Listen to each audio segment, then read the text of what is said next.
ذرا اندر ایک سجدہ کر لے. تو تم نے ایس کے کہا تھا کہ تمہارے لیے کعبے کا تالا تم کھلواؤ گے اور ہم کھولیں گے. یہ خواب ہی دیکھتے رہو اور یہ بھی غنیمت سمجھو کہ خواب دیکھ رہے ہو, ورنہ یہ سپنا بھی تم کو دیکھنا جائز نہیں.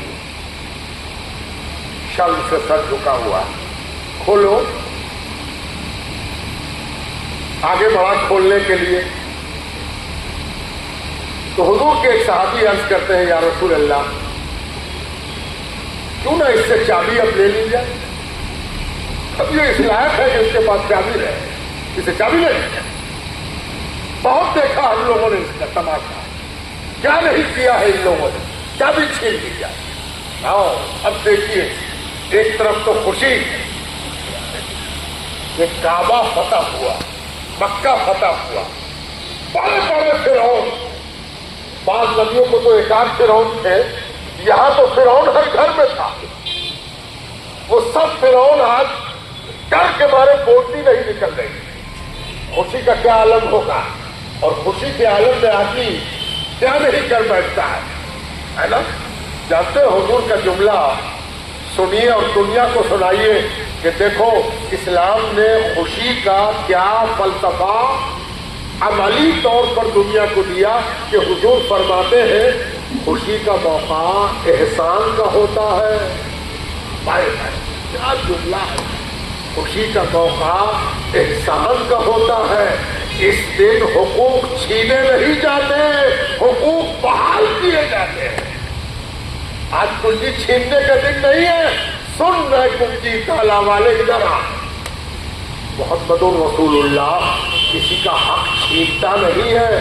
یہ حق تیرے ہی پاس رہے گا, اور کب تک رہے گا, جب تک کہ اللہ کو منظور ہوگا تب تک رہے گا تیرے پاس. اس نے کہا کلمہ پڑھائیے. کہا کیوں؟ کہا یہ صرف نبی کر سکتا ہے, غیر نبی نہیں کر سکتا. یہ نبی کر سکتا ہے کہ میرے جیسا ظالم, میرے جیسا متکبر, اور اس پر آپ احسان کر رہے ہیں اس دن جس دن آپ کی فتح 100% ہے.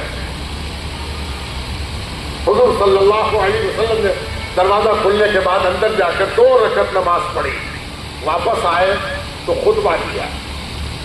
یہ تمہید کا آخری جملہ ہے. جانتے کیا خطبہ دیا؟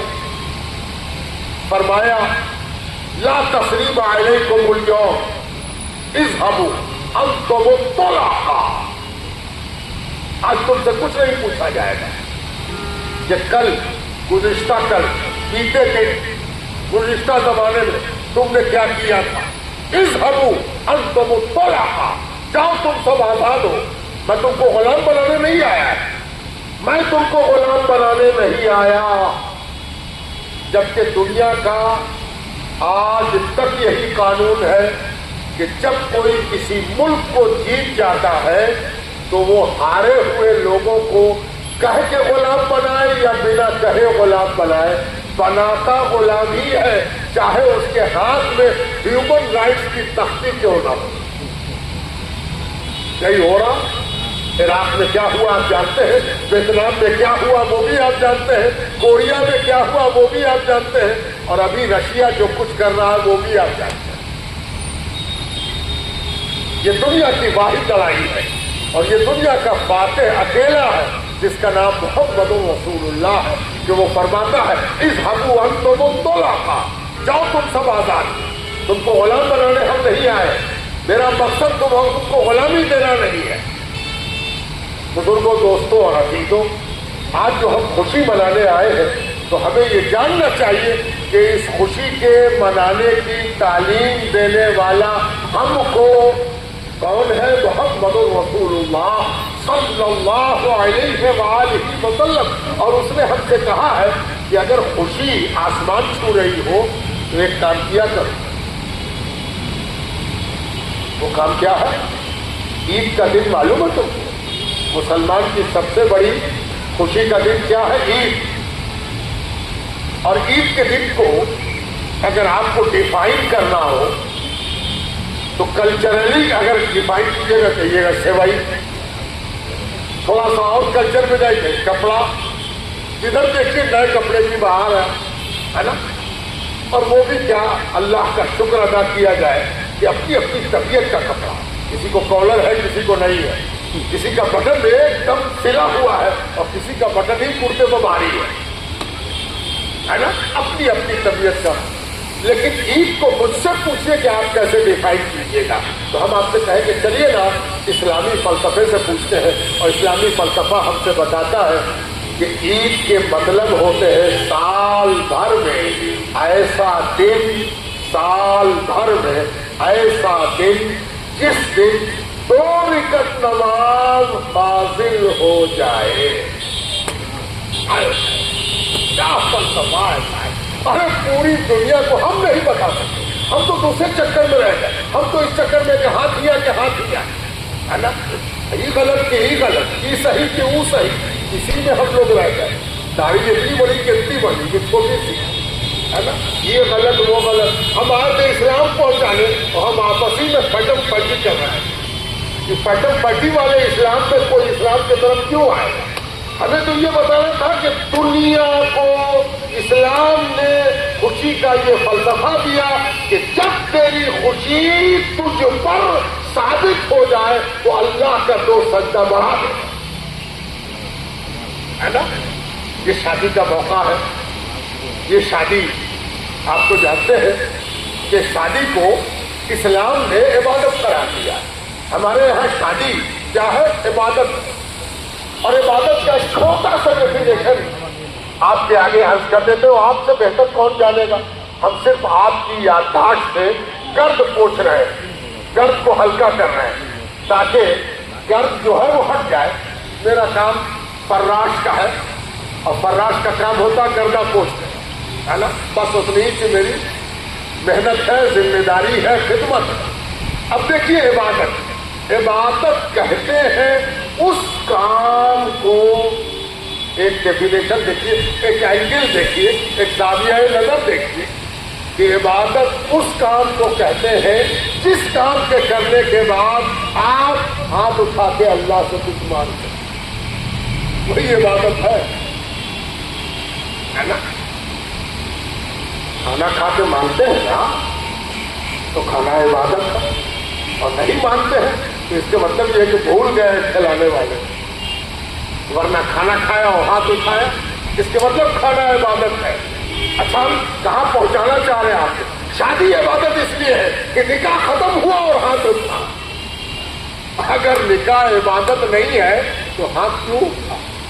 کہ اللہ, عبادت اس کام کو کہتے ہیں جس کام کے کرنے کے بعد عبادت کرنے والا اگر اللہ سے کچھ مانگنے کا منہ رکھتا ہو تو وہ عبادت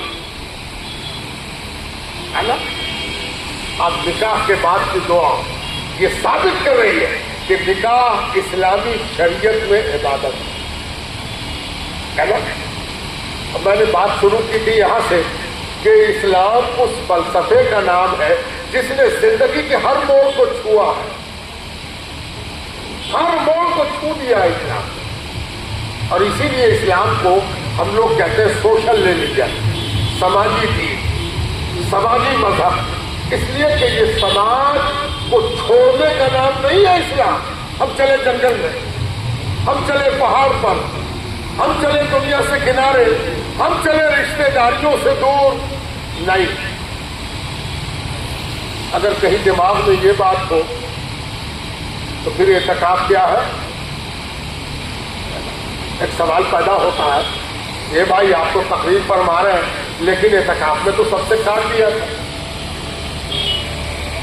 جانتے ہیں اعتکاف کیا ہے؟ جیسے دن بھر روزے میں کھانے سے کاٹ دیا ویسے ہی تھوڑی دیر کے لیے سوسائٹی سے بھی کاٹ دیا. معلوم ہے آپ کو دن بھر بھوکے رہنے کے بعد کھانے کا مزہ بڑھ جاتا ہے. اسی طریقے سے سوسائٹی سے کٹ کر اعتکاف کرنے کے نتیجے میں سوسائٹی سمجھ میں آ جاتی ہے کہ سوسائٹی کیا ہے. یعنی اسلام نے سوسائٹی کو دیکھنے کا ویژن دیا اعتکاف کے نتیجے میں. تو اس لیے اسلام وہ فلسفہ ہے جس نے زندگی کے ہر موڑ کو چھوا ہے. میں اکثر کہتا ہوں کہ اسلام پر منفی تنقید کرنے والے آج بڑی تعداد میں نظر آتے ہیں. وہ کہ یہ بڑی تعداد بھی چھوٹی ہی تعداد ہے، کتنے ہو. لیکن جو اسلام پر تنقید کرتے ہیں وہ ایک بات بھول جاتے ہیں کہ جن لوگوں نے نبی کو چھوا تھا، یعنی سامنے سے دیکھا تھا، فرسٹ ہینڈ وٹنس تھے نبی کے، بے وقوف اگر ان کو بھی پڑھ لیتا تو دشمنی بھول جاتا. اس کو تو دشمنی کا قاعدہ بھی نہیں معلوم. دشمنی کا قاعدہ یہ ہے کہ جس سے دشمنی کرنی ہو اس کے دشمن تلاشے جائیں تاکہ دشمنی کرنے میں ہم کامیاب ہو سکیں. جن لوگوں نے ان سے دشمنی کی ہے ذرا ان کا ریکارڈ تو کھنگال لو کہ کون لوگ تھے جنہوں نے ان سے دشمنی کی. اور تم تو 1400 برس بعد ہو، کیوں بغراتی کر رہے ہو؟ جنہوں نے سامنے سے نبی کو دیکھا تھا وہ بھی گالی نامہ لکھ کے کھول رہے تھے کہ کوئی گالی ہٹ ہو تب نہ بکے. تم کیا گالی بکو گے؟ تمہارے گالی بکنے کا کوئی اسکوپ بھی نہیں ہے. جو گالی بکتی ہو پہلے ان سے پوچھ لو جنہوں نے سامنے سے دشمنی کی. جب وہ کیریکٹر میں کیڑا نہیں نکال سکے تو تم کیا نکال دو؟ تم کہاں سے لاؤ؟ اور ایک بات اور یاد رکھنی چاہیے، میں لمبی چوڑی تقریر کرنے حاضر نہیں آیا اور اس کا موقع بھی نہیں ہے. کسی نیتا کے یہاں لمبی چوڑی تقریر کرنا آسان نہیں ہے، اس لیے کہ بھائی تقریر تو ان کا خاصہ، ہم لوگ تو تقریر سن کے اپنی دین دنیا دونوں لٹا دیتے ہیں، ہے نا. نیتاؤں کی تقریر سن کے دین بھی ہاتھ سے گیا اور دیش بھی ہاتھ سے گیا. اس لیے چیزوں کو بچانے کے چکر میں ہم کیا تقریر کریں. تو بات اتنی سی ہے کہ جن لوگوں نے حضور پاک علیہ السلام کو سامنے سے دیکھا تھا، قریب سے دیکھا تھا، حضور نے تو پوچھ بھی دیا تھا مجھ کو پہچانتے ہو؟ کیا خطاب ہے. اپنے نبی سے ٹوٹ کے محبت کیجیے اور اپنے نبی کو پڑھنے کا نیا نیا انجن تلاش کیجیے. یہی اسلام ہے، یہی دین ہے. کہاں کس چکر میں پڑے ہیں؟ نبی کو ادھر سے بھی دیکھیے، ادھر سے بھی دیکھیے، ادھر بھی چلے جائیے، ادھر سے بھی چلے آئیے. کبھی دشمنوں کی آنکھ سے دیکھیے، کبھی دوستوں کی آنکھ سے دیکھیے. دیکھتے رہیے. نبی کو دیکھنا ہی دین ہے. جو جتنا نبی کو دیکھے گا اتنا ہی اللہ راضی ہوگا. یہی دین ہے اور کچھ نہیں ہے. دین جتنا نبی کو دیکھیے گا اتنا ہی آپ کا دین آپ کے لیے نکلے گا، میرے لیے نہیں. میرے لیے یہ تب نکلے گا جب ہم بھی نبی کو دیکھیں. اس لیے نبی کو دیکھنے کا انجن روز جھاڑتے پوچھتے رہیے تاکہ نبی سے آپ کی محبت میں تازگی پیدا ہو. جن لوگوں نے نبی کو قریب سے دیکھا تھا ان سے ایک روز نبی نے پوچھا، یہ نبی کا پہلا خطاب ہے، یہ نبی کا پہلا خطاب ہے. کیا زبردست خطاب! مجھے دنیا میں ایسا خطاب نہیں ملا. ایک زمانے میں شوق ہوا کہ لوگوں کے اچھے خطاب کے مجموعے پڑھے جائیں تو دیکھا کہ دنیا میں مجموعوں کی کمی نہیں ہے. ہر سوسائٹی میں ایسے لوگ ہوئے ہیں جن کے لیکچر چھاپے گئے اور اب تو لائبریری جانے کی بھی ضرورت نہیں، آن لائن کھوج لیجیے کہ بھائی کہاں سے بات شروع کریں.